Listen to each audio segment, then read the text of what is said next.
नमस्ते दोस्तों। मैं एक बार फिर आपके सामने आपका दोस्त हृदय की गहराइयों से आपको प्रणाम करता हूँ। मेरी उम्मीद है कि आप लोग भी स्वस्थ, सुखी और खुशहाल होंगे। आपके आशीर्वाद से मैं भी स्वस्थ, खुशी और खुशहाल हूँ। आइए आज हम कुछ छोटी-छोटी बातों पर गुफ्तगू करें। मैं आपको एक किस्सा सुनाता हूँ। मेरे किस्से को ज़्यादा गंभीरता से ना लें। सिर्फ ये मनोरंजन का क्षेत्र है। यहाँ सिर्फ मनोरंजन है और कुछ नहीं। इस चीज़ को हकीकत से ना जोड़ें।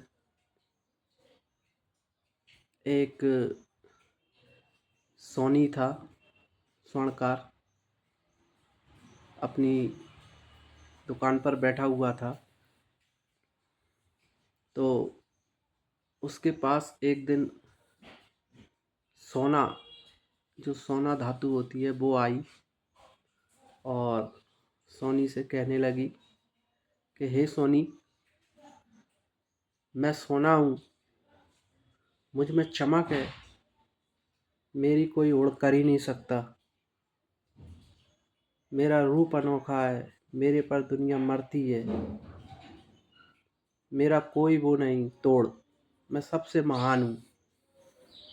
सोनी ने कहा, अच्छी बात है साहब, आपका बहुत बहुत धन्यवाद। दूसरे दिन सोनी जी बैठे तो चांदी धातु आई। चांदी धातु बोली, सोनी जी, मैं चांदी हूँ, मुझ जैसा रूप, फेयरनेस, सुंदरता किसी के पास नहीं। मैं बहुत चमकती हूँ। मैं लोगों की तकदीर बना भी देती हूँ और बिगाड़ भी देती हूँ। मुझ में बहुत चमक है, बहुत चमक है। सोनी जी ने कहा, भाई बहुत अच्छी बात है, बहुत बहुत धन्यवाद। एक दिन सोनी जी के पास तामा आया, तामा, copper. Soni ji, I am great,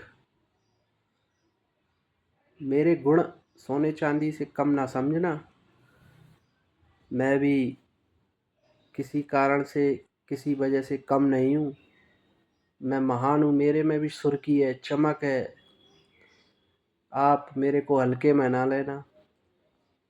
Soni ji ने कहा, अच्छी बात है साहब।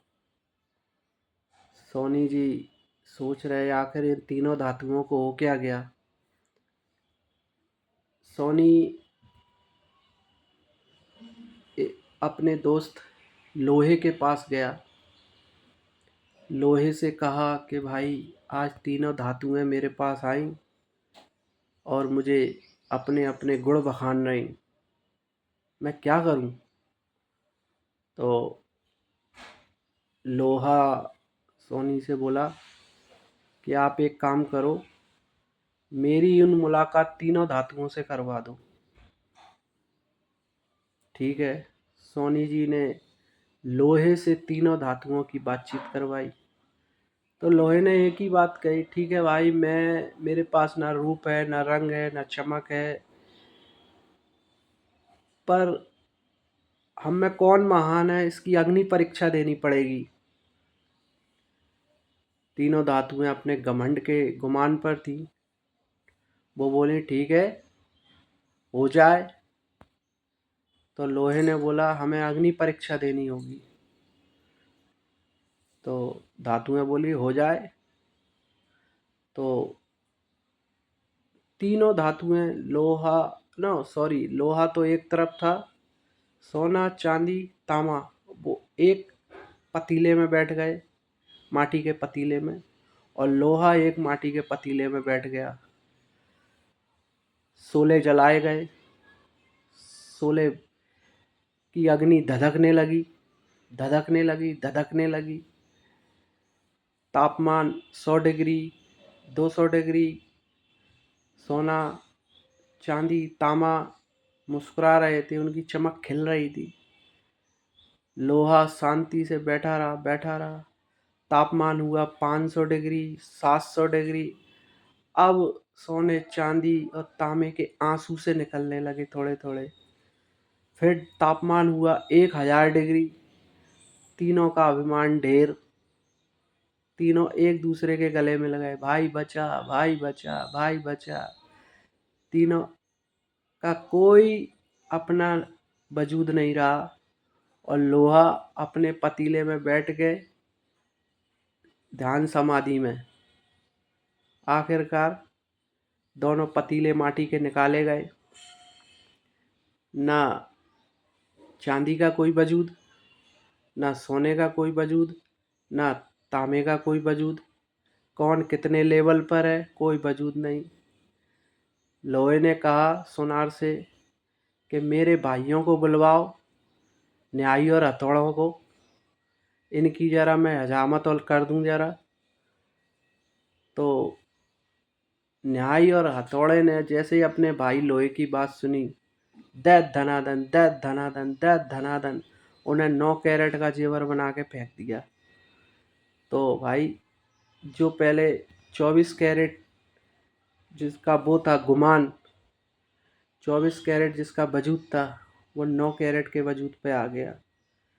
और लोहा हमेशा कितनी आपदा हो हमेशा 24 कैरेट का ही रहता है। लोहा लोहा रहता है। लोहा मानवता के क्षेत्र में हर जगह काम आया है। हर क्षेत्र में आपको लोहा मिलेगा, पूरी शुद्धता के साथ 24% ही मिलेगा। लोहा हमेशा जितना तरासा गया उतना स्टील होता गया, और सोना चांदी जितने तरासे गए वो सिर्फ उस मूल्य से ज़्यादा नहीं हुए, मगर लोहे के मूल्य से भी अधिक हो गया। इतिहास गवाह है। तो मेरा कहने का मतलब ये है, गुमान के क्षेत्र से उतरिए। गुमान किसी का साथ नहीं देता।